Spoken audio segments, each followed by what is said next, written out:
The morning sun cast long shadows across the quiet streets of Berkshire as Carole Middleton stood before her bedroom mirror, her hands trembling slightly as she adjusted her navy blue coat for the third time. The reflection staring back at her showed a woman who had aged years in just weeks, her usual bright smile replaced by lines of worry that seemed etched permanently into her features. 3 weeks had passed since Catherine's surgery, 3 weeks of carefully worded palace statements and controlled public appearances that revealed nothing of the true gravity of the situation. Carole had respected the royal protocol, maintaining her distance while her heart ached to be by her daughter's side. But today was different. Today, she had finally received the call she had been desperately waiting for.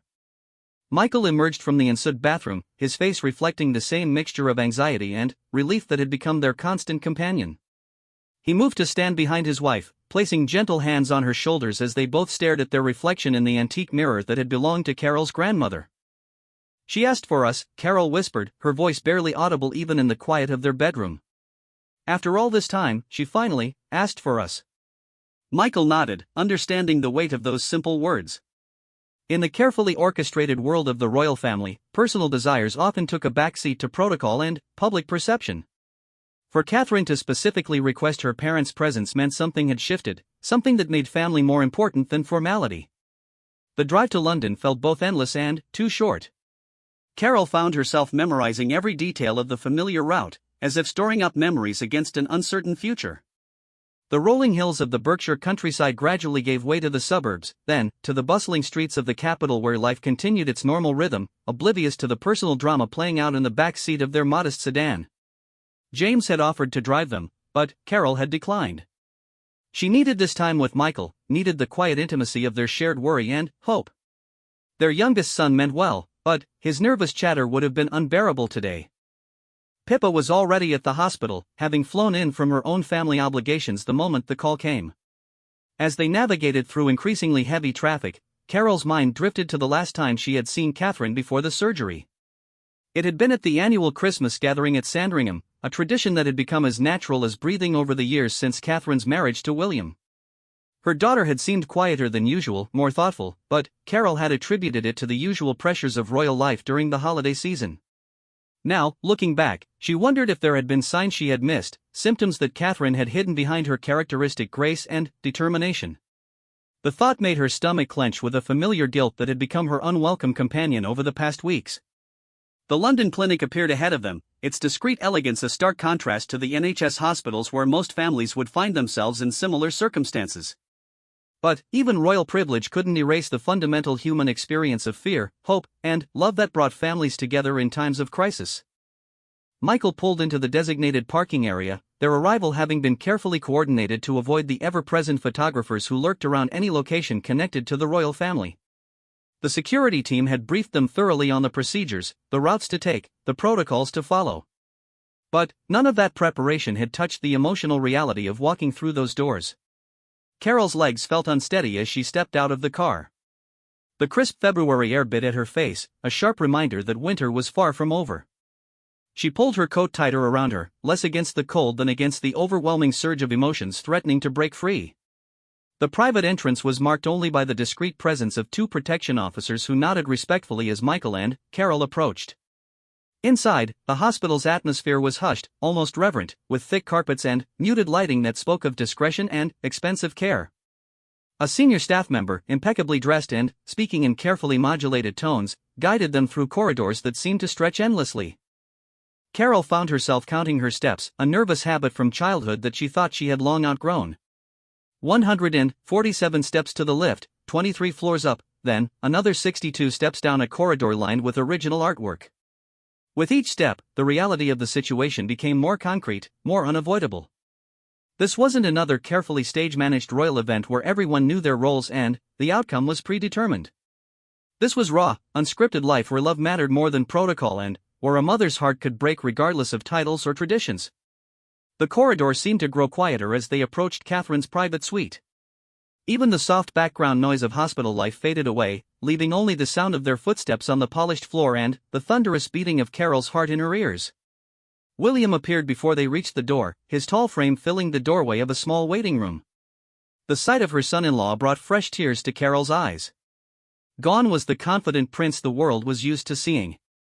In his place stood a young man aged by worry, his usual impeccable appearance replaced by rumpled clothes and stubble that spoke of sleepless nights and forgotten routines. He embraced them both without words, his arms tight around Carole's shoulders in a gesture that conveyed everything that palace statements could never express. In that moment, they were not royalty and commoners brought together by marriage and protocol. They were simply a family united by love and concern for someone precious to them all. "How is she?" Carole managed to ask when they finally separated, though her voice caught on the simple question. William's smile was tired but genuine. "Better. Much better than she was. The doctors are pleased with her progress, but she's been asking for you every day. We thought it was important to wait until she was strong enough, until the timing was right." The careful phrasing was so familiar, so deeply ingrained in royal communication, but Carole heard the love beneath the formal words. She saw the relief in William's eyes, the way his shoulders had relaxed just slightly from the rigid tension he had carried for weeks. "She's awake now," he continued, glancing toward the door that separated them from Catherine. "The children don't know the full extent of everything yet. We've told them Mummy needs some rest, that the doctors are helping her get better. George asks about her constantly, Charlotte has been drawing pictures for her room, and Louis keeps asking when she's coming home." The mention of her grandchildren brought fresh tears to Carole's eyes. She thought of George's serious little face, always so thoughtful and perceptive, probably sensing more than his parents realized. Charlotte, with her bright spirit and artistic nature, channeling her worry into colorful drawings.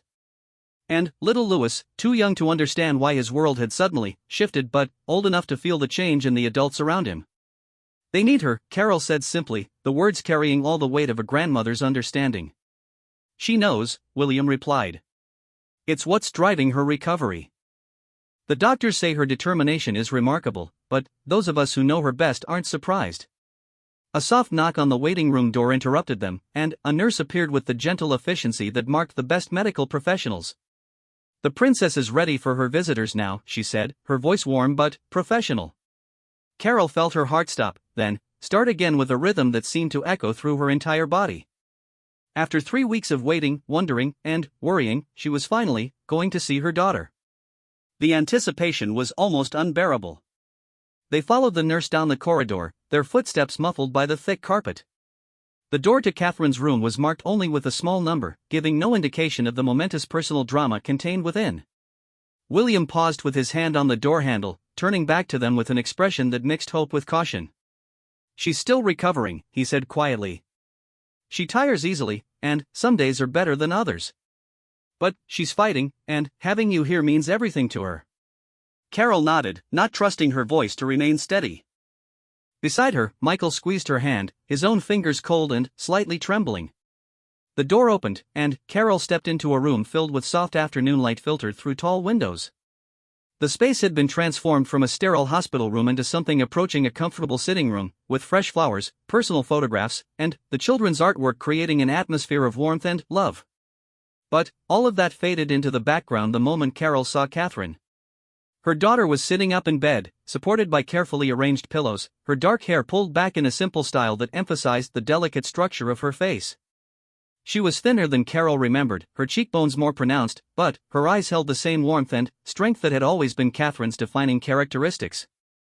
For a moment, they simply looked at each other across the room, 3 weeks of separation and worry stretching between them like an invisible bridge.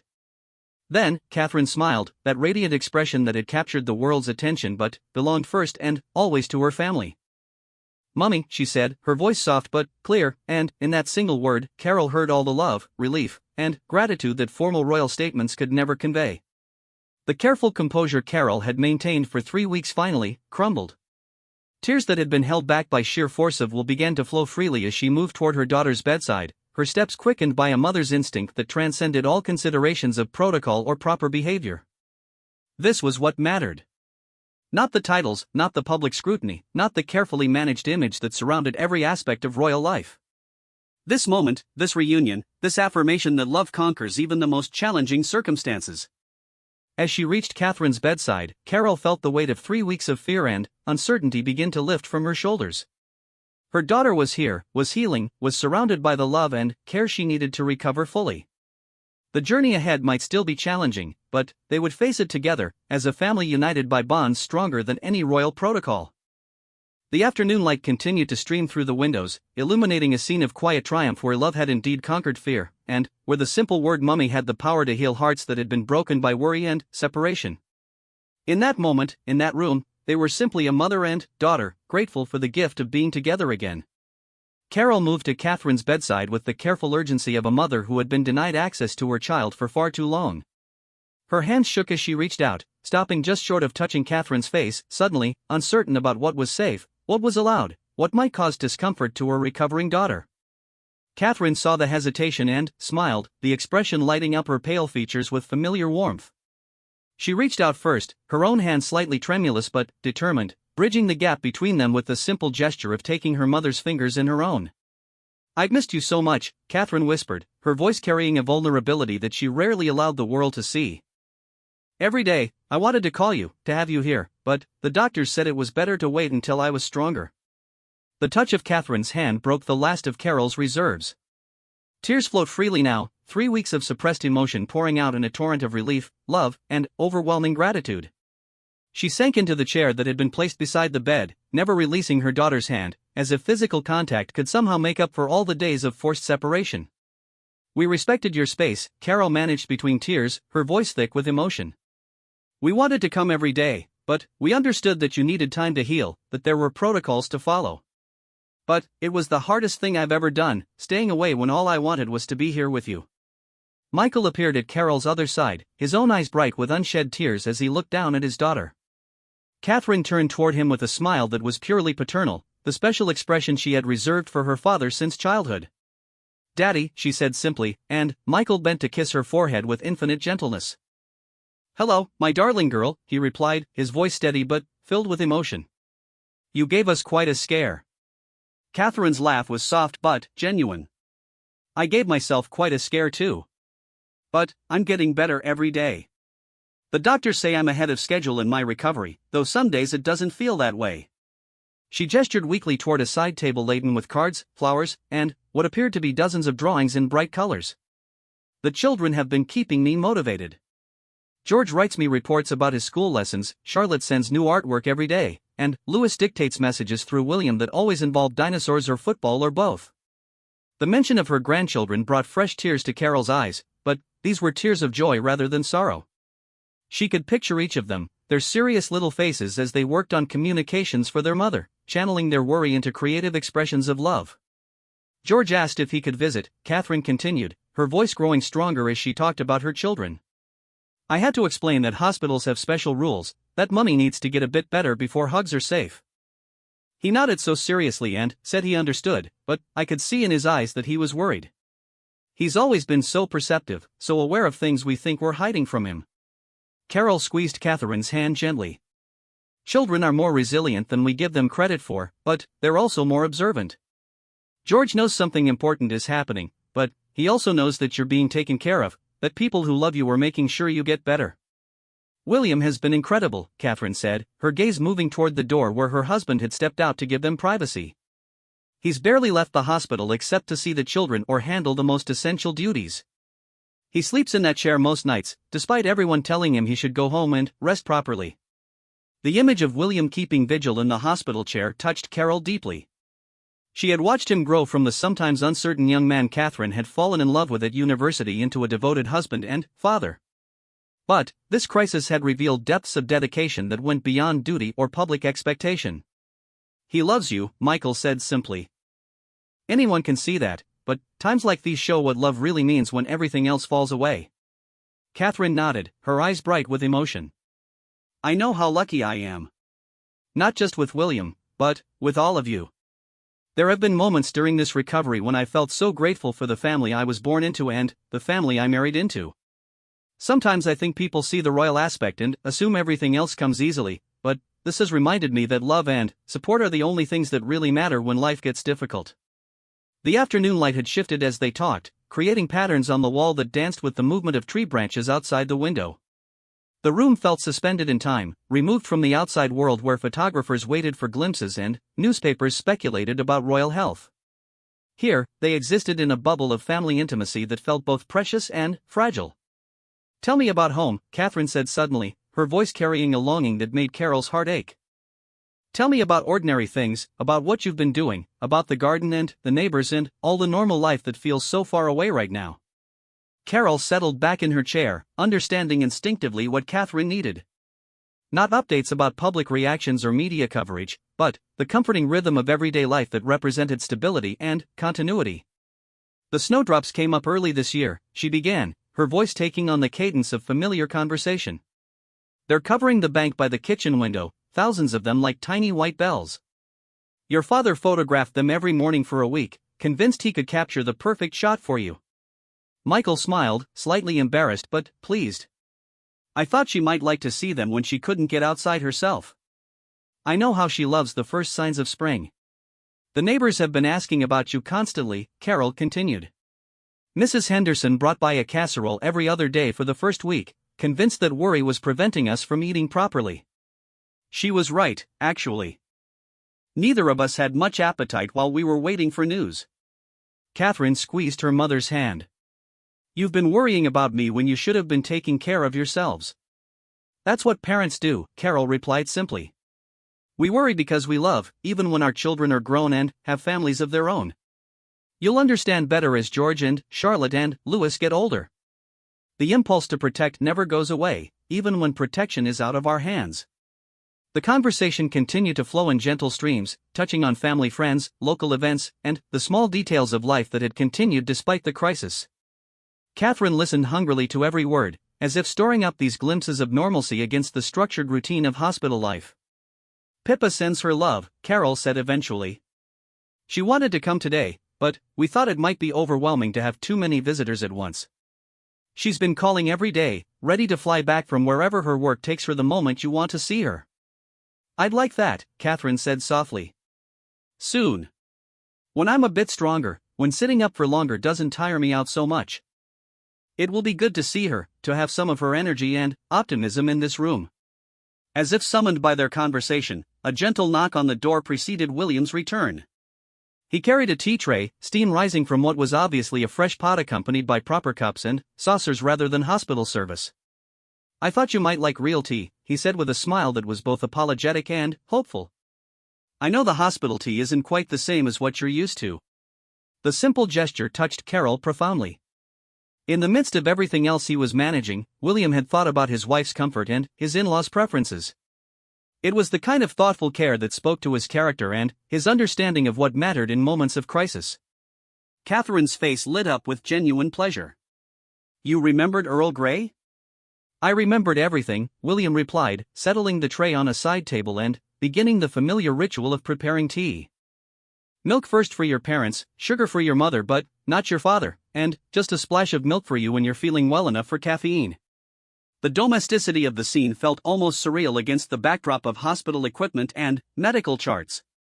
But it was also deeply comforting, a return to the small ceremonies that marked family life and created moments of normalcy even in extraordinary circumstances. "This feels almost like Sunday afternoon at Anmer," Catherine observed, accepting her cup with hands that were steadier than they had been an hour earlier. "All we're missing is the children arguing about board games and the dogs begging for biscuits." "Soon," William promised, his voice carrying absolute certainty. "The doctors are very optimistic about your recovery timeline. A few more weeks of careful healing, and we'll be back to Sunday afternoons with all the usual chaos." Carole watched this exchange with growing hope. The improvement in Catherine's energy and spirits just during their visit was remarkable. The pale, fragile woman she had first seen was being replaced by someone who looked more like her real daughter with each passing minute. "The children are planning a welcome home celebration," William continued, settling into another chair and cradling his own teacup. "George is organizing games, Charlotte is preparing a performance of some kind, and Louis is contributing his collection of toy cars because he says they make everything better." "They do make everything better," Catherine agreed, laughing softly. "I can't wait to see them, to hold them, to get back to all the ordinary moments that I took for granted before this happened." The afternoon stretched on with the comfortable rhythm of family time that had nothing to do with royal duties or public expectations. They talked about everything and nothing, sharing stories, memories, and hopes for the future that gradually filled the hospital room with warmth and laughter. As visiting hours began to wind down, Carole felt a familiar reluctance to leave, the same feeling she had experienced when Catherine was a child and bedtime meant separation until morning. But now the feeling was magnified by weeks of enforced distance and the knowledge that tomorrow's reunion was not guaranteed in the same way. Catherine seemed to sense her mother's reluctance. "I'm going to be fine," she said with quiet certainty. "This visit has done more for my recovery than any medicine the doctors could prescribe. Knowing that you're here, that the family is united and strong, gives me everything I need to heal completely." The words were delivered with the quiet authority that had always marked Catherine's most important statements. Not dramatic or emotional, but carrying absolute conviction that made argument impossible. As Carole finally prepared to leave, she bent to kiss her daughter's forehead, breathing in the familiar scent that had been missing from her life for 3 long weeks. "I love you," she whispered, the words carrying all the weight of years of devotion and weeks of worry. "I love you too, Mummy," Catherine replied, her voice strong and clear. "Thank you for coming, for waiting until the right time, for understanding what I needed even when I couldn't ask for it directly." Walking out of that room was one of the hardest things Carole had ever done, but it was also filled with hope and gratitude that made each step easier than the last. Her daughter was healing, surrounded by love, and fighting her way back to the family that needed her. The reunion had been everything Carole had hoped for and more than she had dared to expect. Tomorrow would bring new challenges, but tonight would bring the first peaceful sleep she had experienced in weeks. The following morning arrived with a crispness that spoke of winter's reluctant retreat and spring's tentative approach. Carole woke before dawn, her body adjusted to the rhythm of worry that had governed her days since Catherine's surgery. But, for the first time in weeks, the tight knot of anxiety in her chest had loosened enough to allow for something approaching peaceful rest. Michael was already awake beside her, his breathing changed from the deep patterns of sleep to the lighter rhythm of quiet consciousness. They lay together in the pre-dawn darkness, both processing the emotions and revelations of the previous day's hospital visit. "She looked stronger yesterday," Michael said quietly, his voice careful in the stillness of their bedroom. "Not just physically, but in her spirit. Like she was fighting her way back to herself." Carole nodded against her pillow, remembering the gradual transformation she had witnessed during their visit. "When she first saw us, she looked so fragile. But, as we talked, as the afternoon went on, I could see her gaining strength just from being connected to family again." The phone on Carole's bedside table rang softly, its gentle chime designed not to startle but to announce important calls. At this hour, it could only mean one thing. Carole's heart skipped as she reached for the receiver, hoping for good news but preparing for anything. "Mrs. Middleton?" The voice was professional but warm, belonging to the senior nurse who had guided them through the hospital the day before. "I'm calling with an update from the princess. She had an excellent night, the best sleep she's experienced since her surgery. The medical team attributes much of her improved rest to yesterday's family visit." Relief flooded through Carole with an intensity that left her momentarily breathless. "Thank you for calling. How is she this morning?" "Remarkably well. She's been awake since early morning, asking about having longer visits and wondering if it might be possible to see more family members. The doctors are reviewing her progress and considering adjustments to the visiting schedule." After ending the call, Carole shared the news with Michael, watching his face brighten with the first unguarded smile she had seen from him in weeks. They dressed with unusual care that morning, both understanding that they might be returning to the hospital later and wanting to be ready for whatever the day might bring. Breakfast was interrupted by another call, this time from William himself. His voice carried an energy that had been missing during the previous day's strained conversations. "She's asking for you both again," he said without preamble. "The doctors say she's well enough for extended visits now, that family time is actually accelerating her recovery rather than hindering it. Would you be able to come back this afternoon?" The question was unnecessary. Wild horses couldn't have kept Carole away from Catherine's bedside once permission had been granted for longer visits. Within an hour, she and Michael were again making the familiar drive to London, but this time the journey felt like a celebration rather than an ordeal. The hospital seemed less intimidating on their second visit. The corridors that had felt endless the day before now seemed merely long, and the discreet efficiency of the staff felt welcoming rather than exclusionary. They were becoming part of the rhythm of this place, integrated into the careful choreography of Catherine's recovery. Catherine's room had been transformed overnight. The flowers were more abundant, the children's artwork more prominently displayed, and additional comfortable seating had been arranged to accommodate longer visits. But the most significant change was in Catherine herself. She was sitting up in a chair rather than lying in bed, dressed in a soft cashmere cardigan that Carole recognized as a favorite piece from home. Her color was better, her posture stronger, and her smile carried the full warmth that had always been her signature. "You came back," she said with obvious pleasure, though her tone suggested she had never doubted they would. "Nothing could keep us away," Carole replied, settling into the chair that seemed to have become permanently hers. "We've been waiting for this chance for so long." "Tell me more about home," Catherine said, her request echoing the previous day but with greater urgency. "I want to hear everything, all the details I used to take for granted. Make me feel connected to the world outside these walls." Over the next several hours, they created a tapestry of family life that spanned generations and touched every corner of their shared experience. Carole talked about her own childhood, stories that Catherine had heard before but wanted to experience again through the lens of her current vulnerability. She spoke about learning to cook from her own mother, about the disasters and triumphs that had marked her early attempts at domesticity. She shared memories of Catherine's childhood that had taken on new significance in light of watching her daughter become a mother herself. "Do you remember the Christmas when you decided to make all the family gifts yourself?" Carole asked, settling deeper into her chair as afternoon light streamed through the hospital windows. "You must have been about 12, convinced that homemade presents were more meaningful than anything we could buy." Catherine's eyes brightened with the memory. "I spent weeks working on projects in secret.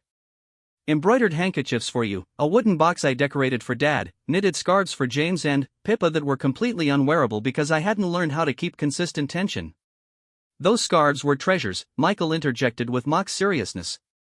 "I still have mine, though I've never been brave enough to wear it in public."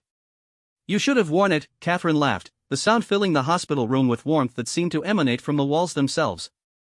"At 12, I would have been mortified by the imperfections. Now I think there's something beautiful about the evidence of learning, about the visible proof that someone cared enough to keep trying even when the results weren't perfect." The conversation moved naturally from childhood memories to more recent experiences, touching on Catherine's early days as a royal bride, the challenges of learning protocols and expectations that had no precedent in her upbringing. "I used to call you crying after particularly difficult engagements," Catherine recalled, her voice soft with memory. "You always listened without trying to fix everything, without offering advice unless I asked for it. You just let me process the overwhelming nature of it all." "I didn't know how to fix it," Carole admitted. "Your life had moved into territory that I couldn't navigate for you. All I could do was remind you that you were loved for who you were, not for who you were becoming in the public eye." "That was exactly what I needed to hear," Catherine said with quiet intensity. "Sometimes I felt like I was disappearing into this role, becoming a public figure instead of a person. But your voice always brought me back to myself, reminded me that at the core, I was still just your daughter who needed her mother's wisdom."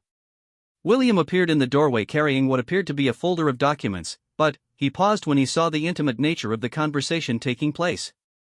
Catherine beckoned him in with a gesture that included him naturally in the family circle they had created. "We were talking about early royal life," she explained as he settled into a nearby chair. "About how overwhelming it all seemed and how important family support became." William nodded with understanding that came from his own experience of growing up in the public eye.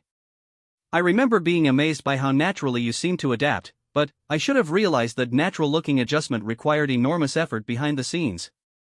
"Your parents were wonderful," Carole said, addressing William directly. "They made Michael and me feel welcome from the very beginning, but they also understood that Catherine needed her own family's support in ways that had nothing to do with royal training." The conversation continued to flow between past and present, touching on the challenges and joys of building a marriage in the public eye, of raising children who would grow up with privileges and pressures that most families never experienced. "I worry sometimes about what we're giving the children," Catherine admitted, her voice carrying a mother's universal concern. "They have every advantage imaginable, but they also carry burdens that other children don't have to think about." "They have loving parents," Michael said firmly.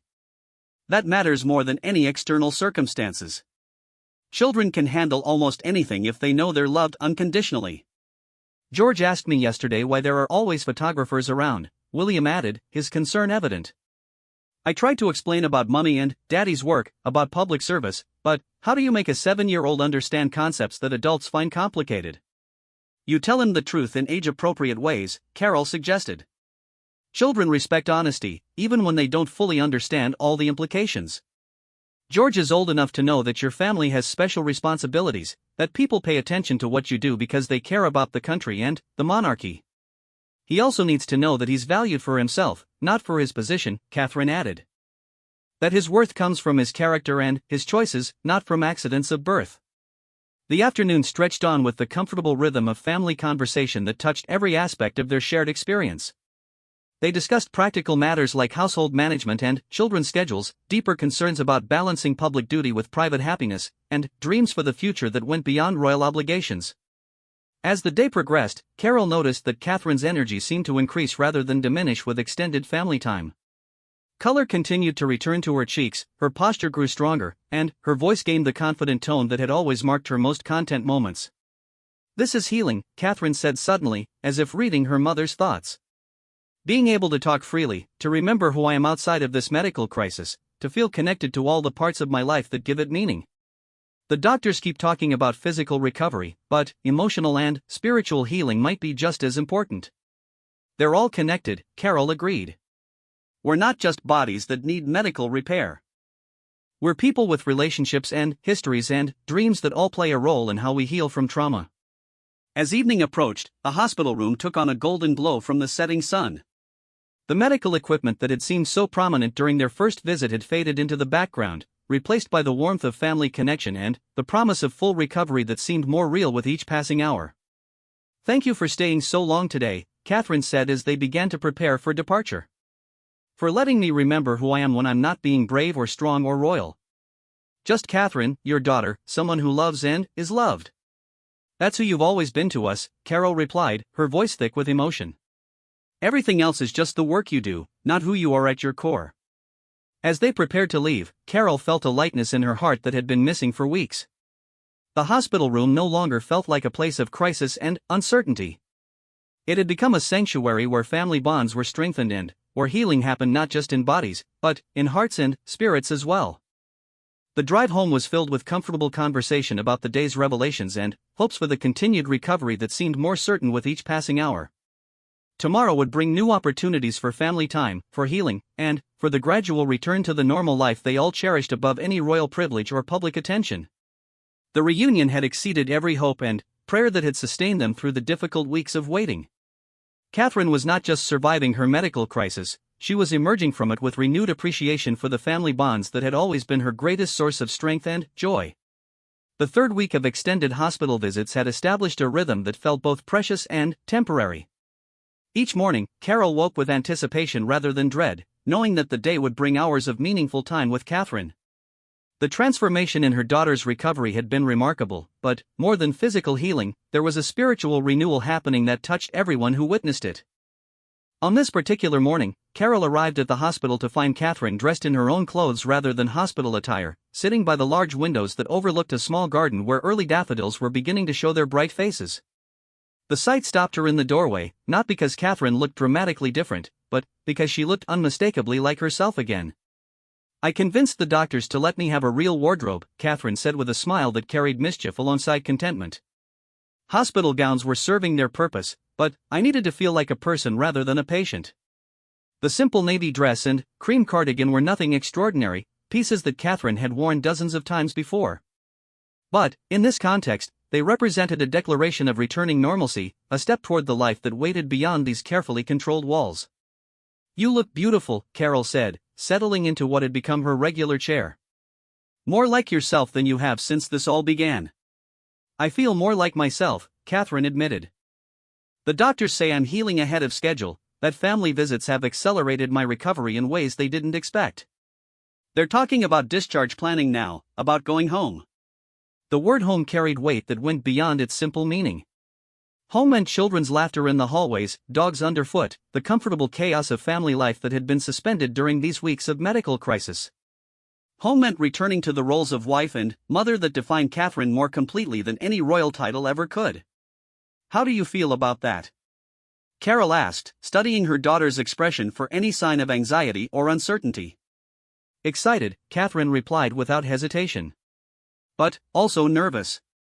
I've been in this protected environment for so long, where every detail is managed and every need is anticipated. Going back to real life feels wonderful and slightly overwhelming at the same time." "That's completely natural," Carole assured her. "You've been through a major medical experience. It's normal to feel uncertain about resuming full responsibility for everything you handled before.